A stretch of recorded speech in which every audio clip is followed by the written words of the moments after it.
प्यारे बच्चों, आप सभी का हमारे चैनल पे बहुत बहुत स्वागत है। दोस्तों, इस वीडियो के माध्यम से क्लास 10 के बच्चों के लिए इंग्लिश का एक मोस्ट इंपोर्टेंट वायरल वीडियो लेकर के आ चुके हैं, जो कि 1 मार्च 2023 बोर्ड परीक्षा के लिए सबसे ज़्यादा अति महत्वपूर्ण होने वाला है। प्यारे बच्चों, इस वीडियो के माध्यम से मैं आप सभी को इंग्लिश ग्रामर के सारे मोस्ट इंपोर्टेंट टॉपिक्स बताने वाला हूँ, जो कि बोर्ड के पेपर में सीधा सीधा छपने वाला है। प्यारे बच्चों, इस वीडियो के माध्यम से मैं आप सभी को इंग्लिश ग्रामर के 4 मोस्ट इंपोर्टेंट टॉपिक के बारे में बताने वाला हूं, जो कि बोर्ड के पेपर में सबसे ज्यादा पूछा जाता है। सबसे पहले प्यारे बच्चों, मैं आप सभी को बताऊंगा पार्ट्स ऑफ स्पीच के मोस्ट इंपोर्टेंट क्वेश्चन, और आगे बताऊंगा correct spelling, one word substitution और आर्टिकल भी बताने वाला हूं, जो कि बोर्ड के पेपर में हर साल पूछा जाता है। प्यारे बच्चों, ये आप देख लो, ये पार्ट्स ऑफ स्पीच है, इसका भी मोस्ट इंपोर्टेंट क्वेश्चन कवर करेंगे। ये करेक्ट स्पेलिंग है, और यहाँ पे देखो वन वर्ड सब्स्टिट्यूशन और आर्टिकल के बारे में चर्चा करेंगे। आप लोग वीडियो को शुरू से लेकर एंड तक जरूर देखना। वीडियो को लाइक कर देना, शेयर कर देना।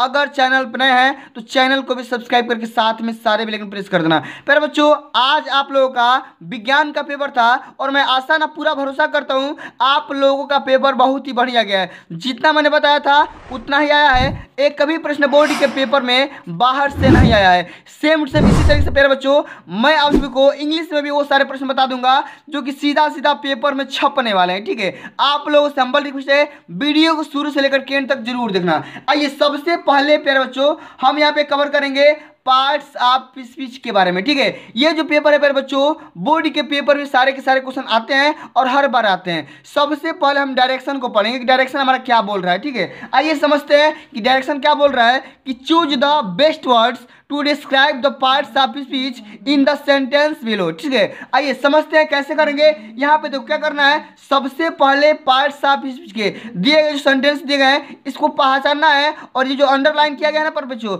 यही हमें बताना है कि कौन सा शब्द है किस शब्द से पार्ट्स ऑफ स्पीच में किसी चीज का ये रोल प्ले करेगा, इसको हमें बताना है। आइए, हमें क्या बोला जा रहा है, हमारा क्वेश्चन ये है, I always go to the park. क्या बोलेंगे, I always go to the park on the weekends, यानी कि मैं सप्ताह के अंतिम दिनों में हमेशा पार्क जाता हूं। अब इसमें यह बताना भैया कि हमारा पार्क क्या है, नाउन है कि प्रोनाउन है कि वर्ब है कि एडजेक्टिव है। अब जल्दी से कमेंट में छाप करके बता दो कि पार्क को हम क्या बोलेंगे। पार्क हमारा क्या हो जाएगा भैया, ये हो जाएगा नाउन। क्यों? क्योंकि noun is the naming word, noun is the name, या नेम इज द नाउन, या noun is the name of person, place or thing. ठीक है, नाम ही नाउन है, और यहाँ पे पार्क क्या हो जाएगा भैया, ये हमारा पार्क किसका नाम है, ये एक बहुत ही बढ़िया से सुनहरा किसी भी सुंदर वन का या किसी भी मतलब चीज का नाम है। ठीक है, नाम है क्या हो जाएगा, नाउन हो जाएगा, इसलिए हमारा पार्क क्या हो जाएगा भैया, नाउन हो जाएगा। ठीक है, अब आगे बात करते हैं। अगला हमारा क्वेश्चन दिया गया है कि जुलाई is my favourite months of the year, मतलब जुलाई जो है सभी वर्षों में, ठीक है, वर्षों के सभी सप्ताहों में, सभी महीनों का मेरा फेवरेट महीना है। फेवरेट का मतलब क्या होता है, यहाँ पे ये बताना है कि फेवरेट जो वर्ड है ये क्या है, एडजेक्टिव है कि वर्ब है कि नाउन है कि एडवर्ब है, बताना है भैया। देखो फेवरेट यहाँ पे देखो किसकी विशेषता बता रहा है, ये मंथ की विशेषता बता रहा है। और मैंने आपसे बताया था कि एडजेक्टिव क्या होता है भैया, कि किसी भी नाउन या किसी भी प्रोनाउन की विशेषता बताने वाले शब्द क्या होते हैं, एडजेक्टिव होते हैं, विशेषण होते हैं, क्रिया सॉरी यहाँ पे क्या हो जाएंगे, विशेषण होते हैं। समझ में आ गया, ऑप्शन नंबर पहला बिल्कुल यहाँ पे राइट आंसर हो जाएगा। ठीक है, आगे बढ़ेंगे। अगला क्वेश्चन दिया गया है कि please remember to finish your homework, कृपया अपने होमवर्क को, घर के काम को याद करने की, मतलब कि खत्म करने को, बात को याद में रखना है। अब यहाँ पे पूछा गया भैया होमवर्क क्या हो जाएगा। ठीक है, हमें होमवर्क, ठीक है, होमवर्क मतलब क्या होता है, घर का काम, और काम क्या भैया, काम करना। काम करना क्या हो जाएगा, क्रिया हो जाएगा। ठीक है, क्रिया होगा कि वर्ब होगा कि एडजेक्टिव होगा कि नाउन होगा कि प्रोनाउन होगा, क्या हो जाएगा होमवर्क भैया, ये हमारा क्या हो जाएगा, वर्ब हो जाएगा। ऑप्शन नंबर पहला बिल्कुल यहाँ पे राइट आंसर हो जाएगा। ठीक है, आगे देखते हैं। अगला क्वेश्चन दिया गया है कि what language do most people speak in Brazil, मतलब कौन सा ऐसा लैंग्वेज है जो बहुत सारे लोग ब्राजील में बोलते हैं। ठीक है, अब यहाँ पे देखो इसमें स्पीक को क्या किया गया है, अंडरलाइन किया गया है। अब हमको यही बताना भैया कि स्पीक इसमें क्या होगा, नाउन होगा कि वर्ब होगा कि एडजेक्टिव होगा कि एडवर्ब होगा। अब बताओ स्पीक मतलब क्या होता है, बोलना। स्पीक मतलब क्या होता है, बोलना, चलना, खाना, रहना, सोना, पीना, घूमना, तैरना। ठीक है, ये सब क्या हो जाएगा भैया, ये सब हो जाएगा आपका वर्ब हो जाएगा, यानी कि क्रिया हो जाएगा। ऑप्शन नंबर सेकंड बिल्कुल यहाँ पे राइट आंसर हो जाएगा। एक बार मेरे बच्चों प्यार से सेशन को शेयर कर दो। अगर आपको अच्छा लग रहा है तो लाइक कर दो, ठीक है। चलिए आगे बढ़ते हैं। अगला हमारा क्वेश्चन दिया गया है कि my sister is very smart. अब यहाँ पे देखो मेरी जो बहन है बहुत ही सुंदर है, ठीक है। अब ये जो स्मार्ट जो शब्द है इसको अंडरलाइन किया गया है। आपको यही बताना है इसमें स्मार्ट क्या होगा, वर्ब होगा कि नाउन होगा कि एडजेक्टिव होगा कि प्रोनाउन होगा। अब देखो वेरी स्मार्ट, अब देखो स्मार्ट है क्या है भैया, यह है स्मार्ट। और स्मार्ट क्या हो जाएगा, ये विशेषता बता रहा है। किसका विशेषता बता रहा है, अपनी बहन की। किसकी, कि मेरी बहन बहुत ही सुंदर है, स्मार्ट है। तो किसी भी नाउन या प्रोनाउन की जब विशेषता बताएगा तो क्या हो जाएगा भैया, वो एडजेक्टिव हो जाएगा। ऑप्शन नंबर सी बिल्कुल यहाँ पे राइट आंसर हो जाएगा। क्लियर, समझ में आ गया। अगर समझ में आ गया तो एक बार प्यार से जय बजरंग बली का नाम लेकर के शेयर कर दो, ठीक है। चलिए आते हैं अगले नंबर टॉपिक के बारे में चर्चा करते हैं। अगला जो हमारा टॉपिक है करेक्ट स्पेलिंग आता है, ठीक है। प्यारे बच्चों ये जो टॉपिक है बोर्ड के पेपर में हर साल पूछा जाता है। अब की बार के बोर्ड के पेपर में पूछा जाएगा। आप लोग इसे ध्यान से करना है। कैसे करना, ध्यान से करना, आराम से करना, परेशान नहीं होना। सबसे पहले क्वेश्चन को समझते हैं। क्वेश्चन हमारा कैसे पूछा जाता है। क्वेश्चन हमारा पूछने का तरीका ये होता है कि choose the correct option to answer the following. सभी सही आंसरों को, सही ऑप्शन को चूज करके, सेलेक्ट करके अपने उत्तर पुस्तिका में लिखना है। कैसे करोगे, आओ। सबसे पहला हमारा डायरेक्शन पूछा गया, क्वेश्चन पूछा गया है कि which words is correctly spelled. मतलब ऐसा कौन सा वर्ड है जो कि बहुत ही बढ़िया तरीके से, ठीक तरीके से लिखा गया है, उसकी मीनिंग सेंसेबल है, ठीक है। आइए समझते हैं। डेफिनेशन, देखो डेफिनेशन नहीं होता है, ये डेफिनीशन होता है। क्या होता है, डिफाइन का ये नाउन होता है, डेफिनीशन होता है। ये गलती लिखा गया, ठीक है। अब यहाँ पे देखो अटेंडेंस, अटेंडेंस भी गलती लिखा गया है, इस पर भी ध्यान देना है, ठीक है। हमको क्या करना है, सही शब्द बताना है, सही शब्द बताना है। अब देखो एक्सरसाइज भी गलती लिखा गया है, EXCER क्या होता है, एक्सरसाइज की स्पेलिंग गलती है। EX क्या हो जाएगा, ये भी क्या हो जाएगा, करेक्टली स्पेल्ड। मतलब क्या हो जाएगा भैया, ये हो जाएगा डिवीजन। क्या हो जाएगा, डिवीजन आपका बिल्कुल करेक्ट हो जाएगा। ऑप्शन नंबर चौथा बिल्कुल यहाँ पे राइट आंसर हो जाएगा, करेक्ट। आगे बढ़ते हैं। अगला हमारा क्वेश्चन दिया गया है कि find the correctly spelled word, ठीक है। कोई कौन सा शब्द सही है इसको लिखना है, ठीक है। यहाँ पे देखो सर्वेंट, तो सर्वेंट की स्पेलिंग ये नहीं होता है, सभी को पता होना चाहिए कि सर्वेंट की स्पेलिंग क्या होती है। ये भी देखो सर्वेंट लिखा गया है, ये भी सर्वेंट लिखा गया है, और ये भी सर्वेंट लिखा गया है। सर्वेंट, एक ही सर्वेंट की मीनिंग को 4 तरीके से लिखा गया है। अब सर्वेंट की मीनिंग क्या होती है, सबसे पहले आप लोग कमेंट बॉक्स में छाप करके बताओ, छाप करके बताओ कि सर्वेंट की स्पेलिंग क्या होती है। क्या होती है बच्चा, ये होती है SER। क्या होता है ये, SERVANT होती है। ऑप्शन नंबर तीसरा बिल्कुल यहाँ पे राइट आंसर हो जाएगा। क्लियर, समझ में आ रहा है कि नहीं, ठीक है। आपको जो समझ में आ रहा है इसको उसी पर ठीक करना है, ठीक है। चलिए आगे देखते हैं। अगला क्वेश्चन दिया गया है कि select the word with correct spelling. ऐसा शब्द आपको चूज करना है जिसकी स्पेलिंग बहुत ही बढ़िया हो, करेक्ट हो, उसमें कोई त्रुटि ना हो, कोई एरर ना हो, ठीक है, इनकरेक्ट ना हो। अब देखो यहाँ पे लिखा गया बेनिफिटेड, ठीक है। बेनिफिटेड का मतलब क्या होता है, लाभ होता है, लाभ प्राप्त किया गया, ठीक है। अब यहाँ पे देखो ये भी बेनिफिटेड लिखा गया है, ये भी बेनिफिटेड लिखा गया है, और ये भी बेनिफिटेड लिखा गया है। यानी कि बेनिफिटेड की स्पेलिंग चारों लिखी गई है। अब आप बताओ कि बेनिफिट की स्पेलिंग क्या होती है, ठीक है। ये बेनिफिटेड जो होता है, बेनिफिट का थर्ड फॉर्म होता है। क्या होता है, बेनिफिट का थर्ड फॉर्म होता है। और बेनिफिट की स्पेलिंग क्या होती है, BENEFIT। और जब यहाँ पे जब इसका थर्ड फॉर्म निकालेंगे तो क्या हो जाएगा, BENEFITTED हो जाएगा। यानी कि ऑप्शन नंबर सेकंड बिल्कुल यहाँ पे राइट आंसर हो जाएगा। क्लियर, आगे बढ़ जाते हैं। अगला क्वेश्चन दिया गया है कि स्पॉट द करेक्ट स्पेलिंग। देखो एक ही क्वेश्चन को अलग अलग शब्दों में पूछेगा, अलग अलग भाव में पूछेगा। यहाँ बोलेगा स्पॉट द करेक्ट स्पेलिंग, यहाँ बोल देगा select the word with the correct spelling, यहाँ बोल देगा find the correctly spelled word, यहाँ बोल देगा which word is correctly spelled. आपको एक ही शब्द को, एक ही क्वेश्चन को कई भाव में पूछेगा, आपको परेशान नहीं होना है, आराम से उत्तर देना है। अब यहाँ पे देखो कमेटी लिखा गया है, कमेटी की स्पेलिंग चारों लिखी गई, ठीक है। अब कमेटी की सही स्पेलिंग कौन सी होती है, ये आपको चुनना है और बताना है। क्या होता है भैया, COMMITTEE होता है। यानी कि ऑप्शन नंबर तीसरा बिल्कुल यहाँ पे राइट आंसर हो जाएगा। क्लियर, समझ में आ गया। चलिए आगे बात करेंगे। अगला जो हमारा क्वेश्चन दिया गया है find the miss spelled word. अब ये जो क्वेश्चन है थोड़ा सा बदल गया, ये क्वेश्चन थोड़ा सा बदल गया। इसमें ये हमें बताना है ऐसा कौन सा शब्द है, ऐसा कौन सा ऑप्शन है जो कि मिस स्पेल्ड है। मिस स्पेल्ड का मतलब क्या होता है बच्चा, रॉन्ग है, गलती है, त्रुटि है, ठीक है। अब देखो यहाँ पे एनेक्स लिखा गया है, यहाँ पे एनिवर्सरी लिखा गया है, यहाँ पे एनिमेटेड लिखा गया है, एनिमेट लिखा गया है, और यहाँ पे एनिमोसिटी लिखा गया है, एनिमोसिटी लिखा गया है। अब हमको बताना है इसमें से कौन सा हमारा ऑप्शन सत्य हो जाएगा, ठीक है।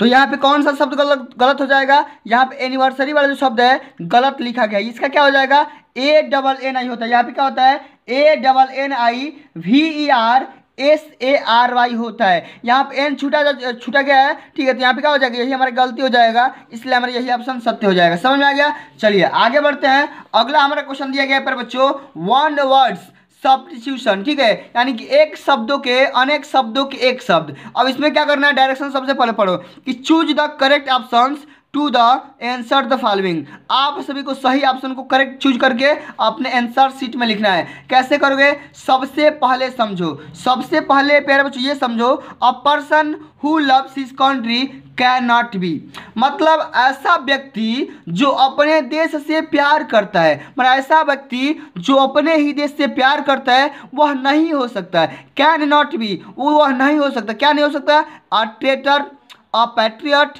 लॉयल या ट्रस्टी वर्द। क्या नहीं हो सकता भैया, ट्रस्ट वर्दी। क्या मतलब इसमें से कौन सा ऐसा ऑप्शन है जो वो नहीं हो सकता है। अगर कोई भी व्यक्ति है, कोई भी मानव है, कोई भी इंसान है, अगर वो अपने देश से प्यार कर रहा है तो क्या नहीं हो सकता है, पैट्रियट मतलब होता है मतलब कि अपने देश से लगाव कर रखने वाला, प्यार करने वाला। लॉयल का मतलब भी वही होता है, और ट्रस्ट वर्दी का मतलब भी सेम वही होता है, जो अपने देश से प्यार करते हैं, जो अपने देश से लगाव रखते हैं, जो अपने देश को कुछ ना कुछ मानते हैं। लेकिन और ट्रेटर क्या हो जाएगा, और ट्रेटर का मतलब होता है हेटर, अपने देश में रहकर ही उस देश का नमक खाकर ही उस देश की बुराई करना, उस देश से घृणा करना, ठीक है। यहाँ पे ऑप्शन नंबर पहला सत्य हो जाएगा। क्लियर, आगे बढ़ जाते हैं। अगला हमारा क्वेश्चन दिया गया है बच्चों कि a person living permanently in a certain place, मतलब ऐसा व्यक्ति हमें बताना है जो एक फिक्स स्थान पे बहुत ही समय से रह रहा है, बहुत ही लंबे समय से परमानेंटली रह रहा है, उसको हम क्या बोलेंगे, रेजिडेंट बोलेंगे, नोटिस बोलेंगे, डोमिसाइल बोलेंगे या सब्जेक्ट बोलेंगे।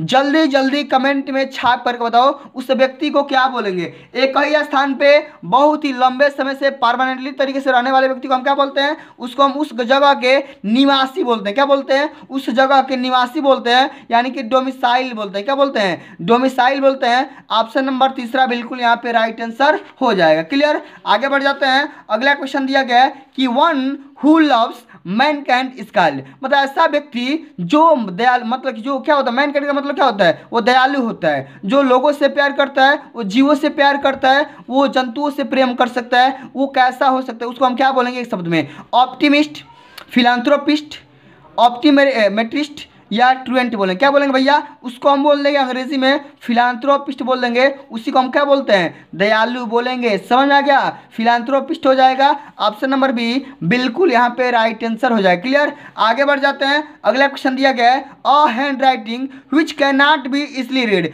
ऐसा लिखावट, ऐसी हाथों का लिखावट जिससे हम आसानी से रीड नहीं कर सकते हैं, जिससे हम आसानी से पढ़ नहीं सकते हैं, उसको क्या बोलेंगे, जल्दी जल्दी कमेंट में छाप करके बता दो। अगर पता है a hand writing which can not be easily read, ऐसी हैंड राइटिंग जिसे हम आसानी से पढ़ नहीं सकते, उसको क्या बोलेंगे, एलिजिबल, लेजिबल, ल्यूसिड या एडिबल। क्या बोलेंगे भैया, उसको हम एलिजिबल बोलेंगे। क्या बोलेंगे, एलिजिबल बोलेंगे। ऑप्शन नंबर पहला सत्य हो जाएगा। क्लियर, आगे बढ़ जाते हैं। अगला क्वेश्चन दिया गया है a remedy for all diseases is, कहने का सेंस यहाँ पे है कि सभी रोग का एक इलाज। रेमेडीज का मतलब क्या होता है भैया, सभी दवा, सभी रोग का एक इलाज या सभी रोगों का एक ही दवा। उसके लिए हम क्या बोलेंगे एक शब्द में, मेडिसिन, मेडिकल या मेडिका या पिनासिया बोलेंगे। क्या बोलेंगे, जल्दी जल्दी कमेंट करके बता दो क्या बोल सकते हैं। और remedies for all diseases is, क्या बोलेंगे भैया, मतलब सभी, मतलब कई प्रकार के रोगों का एक अगर इलाज होगा उसको हम बोलेंगे पैनासिया बोलेंगे।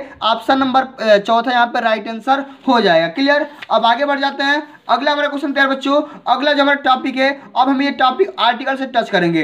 Very very most important topic है, बोर्ड के पेपर में हर साल पूछा जाता है। आप लोगों से हमारी रिक्वेस्ट है, एक बार वीडियो को प्यार से महाकाल का नाम लेकर के शेयर कर दो, एक बार शेयर कर दो, एक बार प्यार से लाइक कर दो। मैं देखता हूँ वीडियोस पे बहुत सारा व्यूज रहता है, लेकिन वीडियो पे लाइक बहुत कम रहता है। क्यों भैया, आप लोग वीडियो पसंद नहीं आती, ये जो मेरा मेहनत है आपको पसंद नहीं आता है। इतना अच्छा से लिखता हूँ, इतना अच्छा से मेहनत किया जाता है, आप लोग के लिए किया जाता है, ठीक है। बदले में हमको क्या मिलता है, आप लोग एक लाइक भी नहीं दे सकते हो। आप लोग लाइक शेयर करते रहो, ठीक है। चलिए आगे समझते हैं भैया डायरेक्शन में कि choose the correct option options to the answer the following. क्या करना है, सेम सेम वही वाला है, आर्टिकल है, ध्यान से देखना, थोड़ी सी गड़बड़ करोगे चूक हो जाएगी। चूक नहीं करना है, बोर्ड के पेपर में उसकी औकात दिखाना है। और अब की बार के बोर्ड का पेपर में टारगेट हमारा 95%, कितना 95% का टारगेट है। आप लोग जरूर लाओगे, आप लोग जरूर लाओगे, मुझे पूरा भरोसा है। आइए अगला क्वेश्चन समझते हैं, क्या पूछा गया है।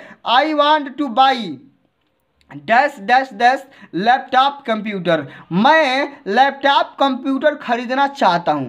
अब यहाँ पे देखो एक बात, यहाँ पे देखो, यहाँ पे अगर सिंगुलर वर्ड है, सिंगुलर वर्ड है तो यहाँ पे क्या हो जाएगा, इसी के हिसाब से सिंगुलर सब्जेक्ट अगर है तो इसी के सब्जेक्ट से क्या हो जाएगा, सिंगुलर ऑब्जेक्ट भी हो जाएगा। क्लियर। तो मैं यहाँ पे क्या हो जाएगा, मैं एक लैपटॉप कंप्यूटर खरीदना चाहता हूँ। अब एक के लिए क्या होगा भैया, ए हो जाएगा, ऑप्शन नंबर पहला ही बिल्कुल यहाँ पे राइट आंसर हो जाएगा। क्लियर, समझ में आ गया, समझ में आ गया। एक बार प्यार से इस सेशन को शेयर कर दो, ठीक है। आगे बढ़ते हैं, अगला हमारा क्वेश्चन दिया गया है कि he know how to treat lady, वह जानता है कि औरतों से किस तरीके से, औरतों को किस तरीके से ट्रीट किया जाता है या व्यवहार किया जाता है, ठीक है। अब यहाँ पे लेडी के साथ किस आर्टिकल का इस्तेमाल करेंगे, ए का करेंगे कि द का करेंगे कि नो आर्टिकल कि एन। अब देखो एन का तो इस्तेमाल होगा नहीं, इस्तेमाल तो होगा नहीं, द का भी नहीं होगा और आर्टिकल तो लगेगा ही। वह जानता है कि एक स्त्री के साथ कैसा व्यवहार करना चाहिए या करते हैं, ठीक है। ऑप्शन नंबर पहले यहाँ पे सत्य हो जाएगा, ठीक है। आगे बात करते हैं, अगला हमारा क्वेश्चन दिया गया है कि लेट्स गो टू बीच। अब यहाँ पे देखो लेट्स गो का मतलब क्या होता है, चलो चलते हैं। इसका मतलब क्या हो जाएगा, चलो भाई चलते हैं। कहाँ पे, बीच पे। कहाँ पे, चेन्नई वाले बीच पे जाओगे कि गोवा वाले पे, जल्दी से कमेंट करके बता दो भैया किस बीच पे जाना चाहते हो। जल्दी जल्दी कमेंट बॉक्स में छाप करके बता दो कि किस बीच पे तुम जाना चाहोगे। क्या बोला गया है कि लेट्स गो टू बीच। अब यहाँ पे देखो बीच के लिए यहाँ पे कौन सा आर्टिकल इस्तेमाल किया जाएगा, ठीक है। तो हम क्या करेंगे, लेट्स गो टू अ बीच होगा। क्या हो जाएगा, अ बीच हो जाएगा। क्यों, क्योंकि आप किसी ना किसी एक ही बीच पे जा सकते हो। एक बार में प्यारे बच्चों आप एक ही बीच पे जा सकते हो। क्लियर, समझ में आ गया। तो यहाँ पे क्या हो जाएगा, ए का इस्तेमाल हो जाएगा, ऑप्शन नंबर दूसरा यहाँ पे सेकंड, यहाँ पे ऑप्शन सत्य हो जाएगा, ठीक है। आगे बढ़ते हैं, अगला हमारा क्वेश्चन दिया गया है कि he drives at a speed of 80 miles hour. अब यहाँ पे देखो ही ड्राइव्स का मतलब क्या होता है, वह चलाता है। एट स्पीड ऑफ 80 मील्स मतलब वह 80 की स्पीड से या 80 मील प्रति घंटे की स्पीड से क्या करता है, वो गाड़ी चलाता है या कोई भी चीज़ चलाता है, ठीक है। अब यहाँ पे आवर के साथ, यहाँ पे देखो आवर के साथ किस आर्टिकल का इस्तेमाल होगा, नो आर्टिकल, ए दी या एन। अब बताओ जल्दी जल्दी कमेंट में बताओ कि भैया इसके साथ आवर के साथ किस आर्टिकल का इस्तेमाल किया जाएगा। आवर के साथ हमेशा एन का इस्तेमाल किया जाता है। किसका, एन का। यहाँ पे ये मत सोचना कि यहाँ पे एन इसलिए लग रहा है कि यहाँ पे ए ई आई ओ यू ये तो है ही नहीं, लेकिन फिर भी क्यों हम एन लगा रहे हैं भैया, इससे मतलब नहीं होता है, हमें मतलब आ छोटी बड़ी इससे मतलब होता है। अगर किसी भी शब्द में, किसी भी शब्द का, किसी भी वाक्य का अगर पहला शब्द इससे स्टार्ट हो रहा है, वॉवेल से स्टार्ट हो रहा है, तो हम यहाँ पे क्या करेंगे, इसके साथ एन का इस्तेमाल करेंगे। क्लियर, समझ में आ गया। अगर समझ में आ गया तो एक बार प्यार से वीडियो को लाइक कर दो, ठीक है। आगे बढ़ते हैं, अंतिम नंबर क्वेश्चन है, अंत भला तो जग भला। We are having fish for dinner. अब यहाँ पे देखो हमारे पास मतलब कि दावत में क्या है भैया, मछली है, ठीक है। अब यहाँ पे इस डिनर के लिए क्या लगाएंगे, एन लगाएंगे कि द लगाएंगे कि ए लगाएंगे कि नो आर्टिकल लगाएंगे। तो डिनर के साथ किसी भी आर्टिकल का इस्तेमाल नहीं किया जाता है, इसके साथ नो आर्टिकल। क्या हो जाएगा, नो आर्टिकल क्या हो जाएगा, we are having fish for dinner. क्या हो जाएगा, डायरेक्ट यहाँ पे क्या हो जाएगा, फिश फॉर डिनर हो जाएगा, ठीक है। क्लियर, समझ में आ गया। डिनर के साथ किसी भी आर्टिकल का इस्तेमाल नहीं किया जाता है। क्लियर, समझ में आ गया। अगर समझ में आ गया हो तो एक बार प्यार से सेशन को शेयर कर दो, वीडियो को लाइक कर दो, चैनल नए हो तो सब्सक्राइब कर दो। मिलते हैं अगली वीडियो में, तब तक के लिए जय हिंद, जय भारत, वंदे मातरम।